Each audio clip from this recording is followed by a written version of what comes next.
To officially be back into game week. Last week was really productive. Challenged our team, for urgent daily improvement. I thought we accomplished that mission throughout the week. Really good week of practice. Opportunity for some guys that were dinged up to hopefully make some progression to back to full health and back to availability. As a staff on the back end of the week, we were able to couple practice with some opportunities to continue to build our class of 2026 and class of 2027, being on the road from a recruiting standpoint, and challenged our group going into the weekend. We put some really good work in, but now the challenge ahead is to take that improvement that we made last week and start stacking on that improvement as we officially get into UCLA week. I know with the transition at head coach at UCLA presents some unique challenges for us just in terms of, what adjustments will Tim Skipper make and how are they going to approach that. But what I can tell you from, being around Coach Skipper, he probably doesn't remember it, but vividly remember being out in Fort Collins working Colorado State's camp when he was out there with Coach Mack. The job that Coach Skipper did at Fresno State last year in a tough situation with Coach Tedford stepping down over the summer. Heck of a football coach, incredible motivator. UCLA will be playing their best football when they come into Evanston. So great challenge for us with a great Big Ten opponent, very talented football team. I'm sure in some ways the adversity that they're going through right now will be an opportunity for them to come together and be extra motivated to be at their best. And ultimately the things that we need to focus on a football team is continue to improve, be at our best on Saturday, and position ourselves to, have a great win at home and get our first Big Ten win. Yeah.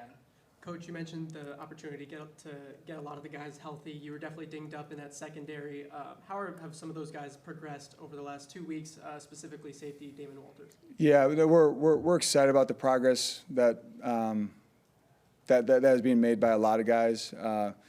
Damon is one specifically that is, he's anxious to get back. We're certainly anxious to get him back. We'll know more as the week goes along with him, but with his specific injury, it's just finicky. It's soft tissue.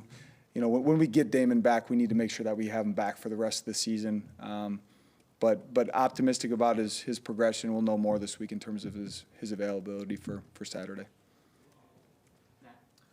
Coach, you talked about, since the last time you talked, UCLA parted ways with their head coach.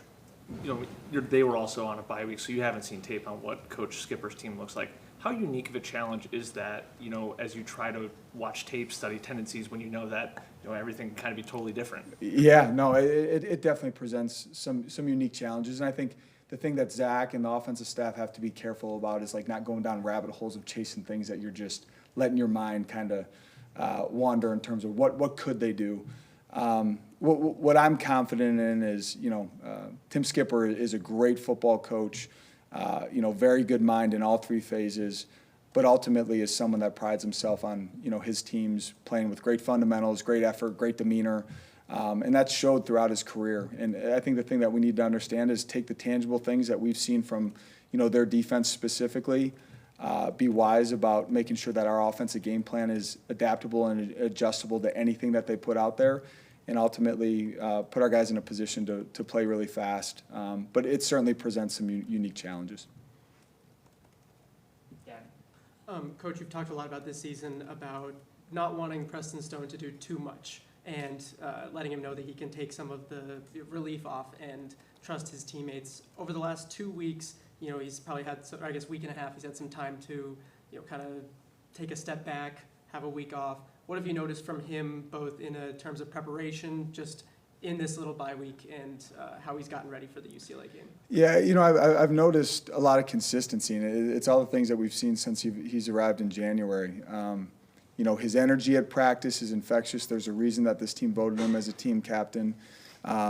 His process and his preparation for game week is something that's unwavering, extremely thorough, and ultimately, Preston just needs to continue to make sure that what we see in practice is what shows up on game day. And the things that make him great, his competitiveness, his ownership, his desire to do, great things for his team. Ultimately, he just needs to make sure it doesn't turn into him trying to do too much for his team and, take what the defense has given him. Again, the way that he showed up this bye week continues to prepare, and just the energy that he brings to practice, the competitiveness that he brings to practice is something that certainly needs to continue, and he's been incredibly consistent with. Coach, John Stevens against Oregon saw plenty of snaps at safety after Garner Wallace exited the game. What have you just seen out of him, in practice and also in that game that made you confident that he could step into that role? It's a great deal of maturity, for a young man to arrive in the middle of June and put himself in a position to, be, a contributor on special teams is quite a feat to accomplish. And John has just proven throughout the course of the summer, throughout the course of fall camp, that he's prepared to play on defense for us. I'd be the first one to tell you, I don't think that's initially how you map it out in your mind as a coach, to have a true freshman playing,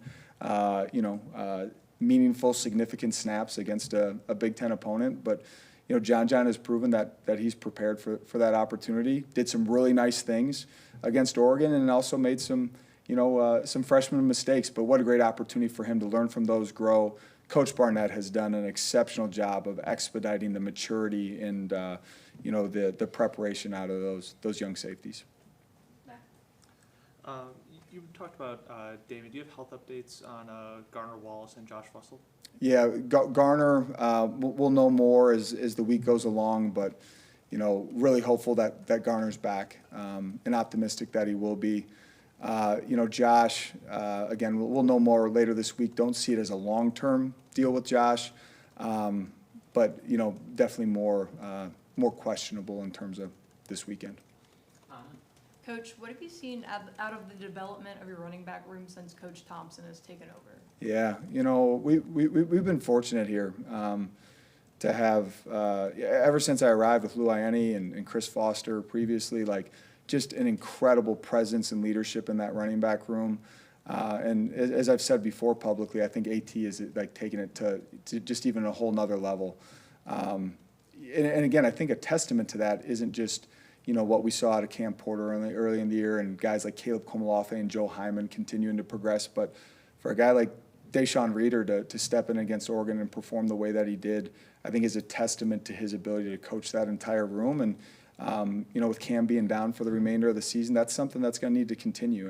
Deshaun and Daniel Anderson are guys that are going to have to continue to pick up more and more load. And he's a great teacher. He does an incredible job of relating to the guys, and he finds an incredible balance of really challenging and pushing those guys, holding them accountable, while also teaching them the game.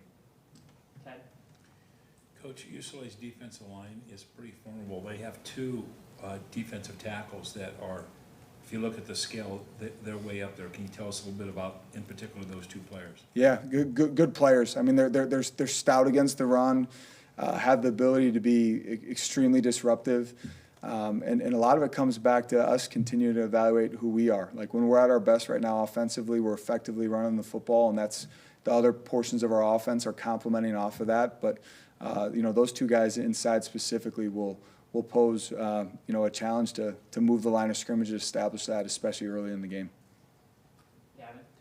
Coach, overall, when you look at UCLA's defense, it is a unit that has struggled on the season, potentially an opportunity to open up more of the explosive game through the air. What do you view as the main key on the offense this game in terms of being able to unlock that new element that maybe was a little bit lacking against Tulane and against Oregon? Again, I think it comes back to it starts with the run game. I think one thing that AT and others would, even our running back room would admit, there's more explosive plays out there for us even in the run game. Some missed tackles, from second level and third level defenders that we can turn 11-yard gains into explosive plays like we saw with Deshaun late in the game against Oregon. And then opportunities off of that.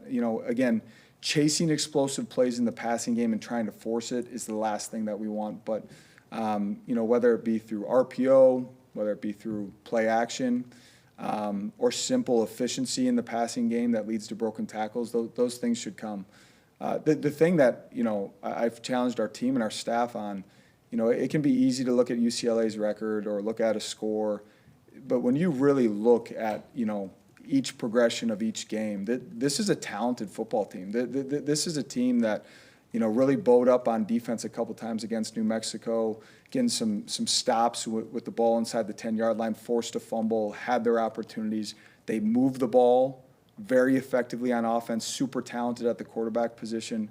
We have to be very aware of, objectively looking at the tape in all three phases and acknowledging, this is a talented football team that's got a little shot of energy, whether that be through adversity or however that comes, and be prepared to be at our best on Saturday.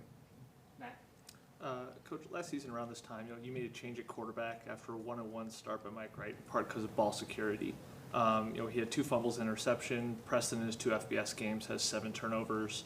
Was there any consideration at this bye week about starting to, think about working in Ryan Bowe or not? And if not, can you detail why it's different this season? Yeah, I think overall it's different because what we've seen out of Preston, in practice, the Tulane game is the extreme outlier, right? Throughout Preston's career, that game is an outlier. The 2 interceptions that he throws against Oregon, one's on him. He's trying to force the ball in on a third down situation. The other one ultimately wasn't on him. Our back either has to break out or break across the face of the linebacker, and if our back does in that situation, it's got a chance to be a big play for us. It's coming back to the objective piece of it. What have we seen out of Preston in practice, the consistency in practice, and then him knowing that, he does have to do a better job of valuing the football and not trying to force things that aren't there. But no, Preston Stone's our quarterback. Are we really excited about Ryan Bowe? And are there potential opportunities to utilize Ryan at some point? We saw what he did against Western Illinois carrying the football. Those are things that we, as a coaching staff, would be silly not to evaluate. But there has never been a consideration of making a change at the starting quarterback.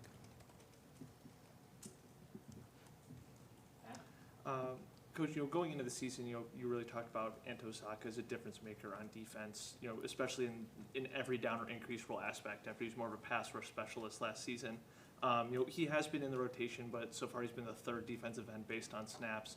Is that, an in-game evaluation depth chart decision, or is there some kind of, impact on his health? Yeah, I know. I think ultimately sometimes, Coach Smith does a great job along with staff of tracking snaps as the game goes along. Anto's starting for us and starting for a reason. Really pleased with the progression that we've seen out of him as an every down player. And ultimately, we need to get Anto in a situation, as you go back and evaluate the Oregon game, we're disappointed and frustrated that we didn't have more sack opportunities, and they were out there. That group up front needs to do a better job as working collectively. Like we've talked about before, a lot of times sacks don't come off a clean win. They come from, high motor plays where someone forces the quarterback to step up and build in the pocket, and you go back and study the film. There's guys winning up front, but we need to do a better job of building the pocket. Anto is someone that we anticipate being a starter for us, being someone that's taken on a heavy load, whether it be first down, second down, or third down. And the reflection of snaps is not a reflection of a question mark or whether or not he can execute in those situations. Coach, Cam Porter's leadership is obviously something that you guys have relied on, not just this year, but past that. But now that he's not playing on the field, how have you seen his role kind of morph? Is it, into more of like a player coach or still kind of like a, just a mentor? How has that kind of changed over the last couple of weeks? I think it's been both, player coach, mentor, a lot of things that were already existing even when he was playing. It's just the way that Cam carried himself. And ultimately, as he's going through his progression of his recovery and everything that comes along with it, as he gets back to, I don't want to say full health, but healthier and healthier, more healthy in that recovery. His opportunity to have tremendous impact on our football team will continue to increase. Just having his presence in team meetings, position meetings is critical. But, if you come out and observe a practice, you're going to see a guy on crutches that's bouncing around and going from walkthrough to drills, coaching guys up, pouring into them. Like I've said before, we're going to miss his impact on the field, but the things that he's able to do off the field for this team as a whole as a leader are things that will be critical to our team all season long. Another, kind of snap situation on the offensive line, you've rotated, first game Deuce got the big majority, past 2 games, it's been pretty even between him and Martez. Is there an end point this season where you want to make an assessment, go with a consistent starter, or are you comfortable continuing to rotate those guys? Comfortable continuing to rotate, but also like just having objective evaluations of where we're at, very openly, this is something that's not a secret to Martez or to Deuce. Martez has, incredible strength and production in the run game. He moves people. Deuce has, like, where Deuce McGuire is today compared to where he was 12 months ago is a testament to his work ethic and consistency. He continues to improve. Deuce doesn't have as much impact in the run game as Martez does. But ultimately, Deuce's consistency, he's been here longer, been in the system longer. Like, where we can challenge Martez is, just being more consistent and more thorough in some of the, communication that happens up front. And Deuce just needs to continue to physically develop and build confidence at that position. Both are going to be critical pieces of our offensive line. But ultimately, Matt, if someone starts to truly separate themselves, then that person needs to be playing more. Hunter Welsing has kind of started to separate himself as the premier pass catcher out of the tight end group. What do you think kind of separates him in that aspect from other tight ends? Yeah, it's incredibly athletic, and in a testament and credit to the staff that recruited Hunter. I think they saw a lot of things in Hunter that you had to be willing to project as a developmental program. And then Hunter has had a lot of adversity throughout his career from a health standpoint that I don't want to say stunted that, but maybe hoping that his opportunity would come sooner than it did. And now here it is. It's really exciting to see. But his overall speed, his athleticism, his ball skills are things that stand out. The thing that really fires me up about Hunter's progression, though, is like the physicality that he's shown in the run game. I mean, there's a couple plays over the last couple weeks where, it's not him just getting his job done. Like physically getting after people and knocking them off the ball and, putting people on their backs. Things that, I don't know if you could say Hunter was a well-rounded tight end in the Big Ten even a year ago. But today, as we sit here, like, any down distance, any scenario, that's a guy that we can count on. Anything else for Coach? Yeah, last one, Matt.